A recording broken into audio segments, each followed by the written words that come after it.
India కూటమిని గెలిపిస్తే మహిళలకు 1,00,000 ప్రతి నెల బ్యాంకు ఖాతాల్లో 8,500 జమ చేస్తాం. జూన్ 4 తర్వాత దేశంలో ఇండియా కూటమి సర్కార్ పవర్ లోకి రాగానే 50% రిజర్వేషన్ల సీలింగ్ రద్దు, కులగణన ఆధారంగా రిజర్వేషన్లు కల్పిస్తాం, చిన్న చిన్న కంపెనీలను ప్రోత్సహిస్తాం, ఏఐసిసి అగ్రనేత రాహుల్ గాంధీ. ఇక్కడ విషయం ఏంటంటే మిత్రులారా, ఇండియా కూటమి గెలిస్తే మహిళలకు ₹1,00,000 అంటూ చెప్తా ఉన్నారు. అదేవిధంగా ఇక్కడ నెలకు 8,500 రూపాయలు జమ చేస్తామని చెప్పేసి కాంగ్రెస్ పార్టీ చెప్తా ఉంది.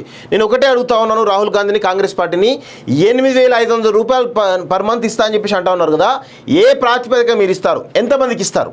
ఈ దేశంలో 140 కోట్ల మంది ప్రజలుంటే అందులో మహిళలు 70 కోట్ల మందికి పైగా ఉంటారు. ఈ 70 కోట్ల మందికి 8,500 రూపాయలు జమ చేస్తారా? ఈ 70 కోట్ల మందిలో ఎంతమంది జమ చేస్తారు? దాని ప్రాతిపదిక ఏంటి? ఇదేమన్నా కనీసం గైడ్ లైన్స్ ఏమైనా ఉన్నాయా? ఏది ఉండదు. కేవలం మహిళలని ఒక ఓటు బ్యాంక్ రూపంలో వాళ్ళని డైవర్ట్ చేసేటువంటి ప్రయత్నం చేస్తే తప్ప ఏది లేదు. ఇక్కడ తెలంగాణలో అధికారంలోకి వచ్చి దాదాపు 5 నెలలు గడుస్తూ ఉంది. ఇప్పటి వరకు కూడా మహిళలకు 2,500 రూపాయలు ఇస్తామని చెప్పినటువంటి ఈ కాంగ్రెస్ ప్రభుత్వం ఇంతవరకు దాని గైడ్ లైన్స్ కూడా ప్రిపేర్ చేయలేదు. 2,500 ఇవ్వాలి, గ్యాస్ సిలిండర్ 500 ఇవ్వాలి, ఆ కరెంటు బిల్లు ఒక్కటే నెల ఇచ్చారు, 2వ నెల డబుల్ ఛార్జీలు ఇచ్చారు. 2 నెలల నుంచి లేనే లేదా కరెంటు బిల్లు. సో ఇదంతా కూడా వాస్తవంగా ఇది మభ్యపెట్టే ప్రక్రియ తప్ప వేరే కనబడుతుంది. వాస్తవంగా అంటే ఫ్రీబీస్కి అలవాటు చేసేటువంటి ప్రయత్నం చేస్తూ ఉన్నారు. సరే, రాష్ట్ర ప్రభుత్వాలు తమ స్వార్థ ఆర్థిక రాజకీయ ప్రయోజనం కోసం ఫ్రీబీస్ అలవాటు చేసారు. మళ్ళీ కేంద్ర ప్రభుత్వం కూడా అలవాటు చేసాను అనుకోండి, ఖచ్చితంగా భవిష్యత్తులో ఈ దేశం అంతా కూడా ఆర్థిక సంక్షోభంలోకి నెట్టబడి ఈరోజు మనం ఇక వేరే దేశాల కంటే కూడా ఇంకా అధ్వానంగా తయారయ్యే పరిస్థితి ఏర్పడుతుంది. వాస్తవంగా ఇంత దారుణమైనటువంటి పరిస్థితి అంటే ఇంకా చాలా దారుణంగా ఉంటుంది వాస్తవం చెప్పాలంటే. ఇంకేమంటుండు, పవర్లోకి రాగానే 50% రిజర్వేషన్ సీలింగ్ రద్దు అంటుండు. ఒకవేళ ఈ రిజర్వేషన్ల అంశాన్ని కనుక తెరపైకి తీసుకొచ్చింది కాంగ్రెస్ పార్టీ. ఈ సీలింగ్ రద్దు అనక అంశాన్ని ఏ విధంగా తీస్తారు? ఒకవేళ మీకు 2/3 మెజారిటీ లోక్సభలో ఉండాలి, రాజ్యసభలో ఉండాలి. మీకు 2/3 మెజారిటీ ఉంటుందా ఉండదా అనేది ఒక్కసారి ఆలోచించుకోండి. అంటే ఏదైనా మేము చేస్తాము, ఏదైనా హామీలు ఇచ్చేస్తాం, నోటికి నాలుక ఉంది కదా, ఆ నరం లేదు కదా, ఇష్టారీతం మాట్లాడతామని అనుకుంటే పొరపాటే రాహుల్ గాంధీ గారు. ఇది ఎంత మాత్రం సబబు కాదు. వాస్తవంగా చెప్పాలంటే మీరు 50% సీలింగ్ రద్దు చేస్తామని చెప్పేసి హామీ ఇస్తూ ఉన్నారు. సరే, మంచిదే, 50% సీలింగ్ రద్దు చేయడం మంచిదే. కానీ దానికి ఏ విధమైనటువంటి ప్రాసెస్ ఉంటుంది? ఆ ప్రాసెస్ని మీరు చెప్పేటువంటి ప్రయత్నం చేస్తారా? చేయరు. కేవలం ఏదంటే మేము సీలింగ్ రద్దు చేస్తామని చెప్పుడు తప్ప దానికి తగ్గటువంటి మెజారిటీ లోక్సభలో కానీ రాజ్యసభలో కానీ ఉంటుందా ఉండదా అనేది ఒక్కసారి మీరు అర్థం చేసుకోవాలి. దాంతోపాటు అసలు ఏ రకమైనటువంటి సీలింగ్ని రద్దు చేస్తారు? 50% సీలింగ్లో మనం రోజు మాట్లాడుతున్న మాట, ఒక్కొక్క స్టేట్లో ఒక్కొక్క కమ్యూనిటీ అధికంగా ఉంటుంది. ఇప్పుడు ఏ కమ్యూనిటీకి మీరు తీసేస్తారు? ఆడ తీసేస్తే ఇప్పుడు లింగాయతులు ఉన్నారు, ఆడ ఓబీసీలు, ఇక్కడ బీసీలు. అవును, ఇట్లా వాళ్ళని సో అక్కడ ఓసీని ఇక్కడ బీసీని నువ్వు ఏ రకంగా ఒకటే ప్రాతిపదిక కింద తీసుకొస్తావు? అంటే చాలా కన్ఫ్యూజన్ అయితే క్రియేట్ అయింది వాస్తవంగా. అంటే రాష్ట్రాల వారీగా కులగణన చేయండి, ఇది పాసిబుల్ కాదు. వాస్తవంగా ప్రతి రాష్ట్రంలో కూడా ఈ సెంట్రల్ గవర్నమెంట్ ఖచ్చితంగా ప్రతి రాష్ట్రంలో కూడా కులగణన చేసి ఆ లెక్కలు అనేది పబ్లిక్ డొమైన్లో పెడితే దాని ఆధారంగా ఆ రాష్ట్ర ప్రభుత్వం కానీ కేంద్ర ప్రభుత్వం కానీ నిర్ణయాలు తీసుకునేటువంటి అవకాశం ఉంటుంది వాస్తవంగా. సో అదేమి చేయకుండా ఈరోజు ఏదో కేవలం మేము చేస్తాము, పీక్తాము, మభ్యపెట్టి మాటలు చెప్తామని అనుకుంటే పొరపాటు వాస్తవం చెప్పాలంటే. నాకు ఇంకో స్టేట్మెంట్, చిన్న చిన్న కంపెనీలు ప్రోత్సహిస్తామంట. ఇవాళ అనకూడదు కానీ ఈ బీజేపీ గవర్నమెంట్ వచ్చిన తర్వాత ఎన్ని యూనికార్న్ కంపెనీస్ తయారైనాయి ఈ భారతదేశంలో.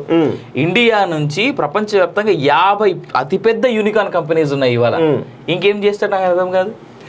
కాంగ్రెస్ పార్టీకి ఓటేస్తే రాజ్యాంగానికి రక్ష, రిజర్వేషన్ల రద్దుకు మోదీ, అమిత్ షా, టీఆర్ఎస్ కూడా వచ్చిందా, ఆర్ఎస్ఎస్ దేశమంతా కులగణన ఆధారంగానే రిజర్వేషన్లు. గడిచిన 10 ఏళ్లుగా మోడీ 22 మంది ధనవంతులను మరింత సంపన్నులుగా మార్చారు. ఇండియా కూటమి అధికారంలోకి రాగానే దేశవ్యాప్తంగా ఉన్న కోట్లాది మంది లక్షాధికారులుగా మారుస్తాం. కలలో కూడా ఊహించని ఓ పథకానికి శ్రీకారం చుట్టబోతున్నాం. అబ్బో, కలలో కూడా ఊహించినట్టు ఏందో మరి అది. ప్రతి మారుమూల ప్రాంతంలోని ఒక్కో పేద కుటుంబం నుంచి ఒక మహిళను ఎంపిక చేస్తాం. ఏటా ఆమె బ్యాంక్ అకౌంట్లో జమ చేస్తామట. అంటే ఒక గ్రామం నుంచి ఒక మహిళను ఎంపిక చేస్తారట. అంటే ఒక గ్రామం నుంచి, అంటే ఈ దేశంలో 2 లక్షల గ్రామాలు 3 లక్షల గ్రామాలు ఉంటాయి వాస్తవంగా. ఆ 3 లక్షల మందిని మీరు లక్షాధికారులు చేస్తారట.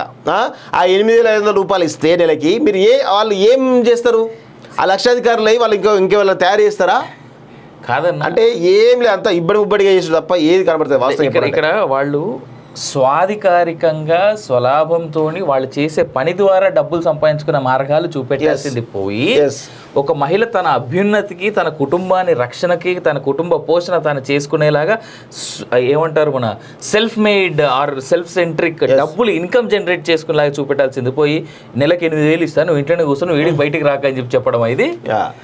బీఆర్ఎస్ కాంగ్రెస్ మజ్లిస్ కు ఓటేస్తే షరియత్ పాలన అధికారంలోకి రాగానే ముస్లిం రిజర్వేషన్ రద్దు చేస్తాం, తెలంగాణలోని ఎస్సీ ఎస్టీ ఓబీసీలకు న్యాయం చేస్తాం, రాష్ట్రాన్ని దేశంలో నెంబర్ 1 స్టేట్ గా తీర్చిదిద్దుతాం.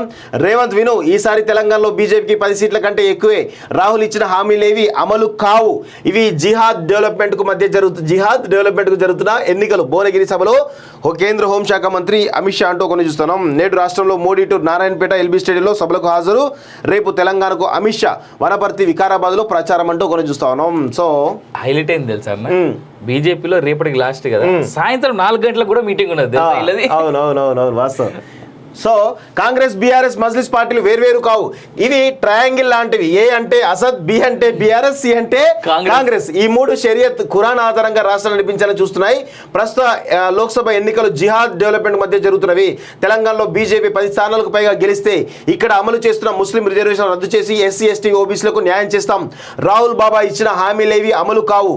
రైతులకు 2 లక్షల రుణమాఫీ చేస్తామని, ప్రతి మండలానికి ఒక ఇంటర్నేషనల్ స్కూల్ కట్టిస్తామని అసెంబ్లీ ఎన్నికల్లో హామీలు ఇచ్చారు. కానీ ఏవి నెరవేర్చలేదు. సీఎం రేవంత్ చెవులు తెరిచి విను, ఈసారి రాష్ట్రంలో బీజేపీ 10 సీట్ల కంటే ఎక్కువే గెలుస్తుంది. ఎన్నికల్లో పోటీ చేసేందుకు కాంగ్రెస్ కు అభ్యర్థులే దొరకడం లేదు. అందుకే రాహుల్ గాంధీ సంతకాన్ని ఫోర్జరీ చేసిన వ్యక్తి కాళ్ళు పట్టుకొని మరి భువనగిరి టికెట్ ఇచ్చారు.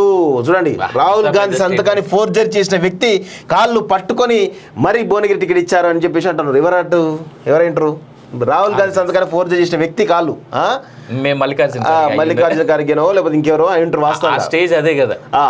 కానీ నాకు ఒక రిక్వెస్ట్ చేయాలందరూ, రాహుల్ గాంధీ రిజర్వేషన్ రద్దు చేయ అంటారు కదా, వీళ్ళది మతత్వ పార్టీ కదా, వీళ్ళందరూ సమానమైన చూస్తున్న పార్టీ కదా, వాళ్ళు క్లియర్ గా అపీజ్మెంట్ కోసం చేస్తున్నటువంటి రాజకీయం కనిపిస్తుంది. నా రిక్వెస్ట్ ఏంటంటే సమానత్వం తీసేసి రాహుల్ గాంధీ చెప్పినట్టు క్లియర్ గా ఒక సైడే పోదాం మనం. క్లియర్ షరియత్ లా అనేటువంటి ప్రవేశపెట్టాలి.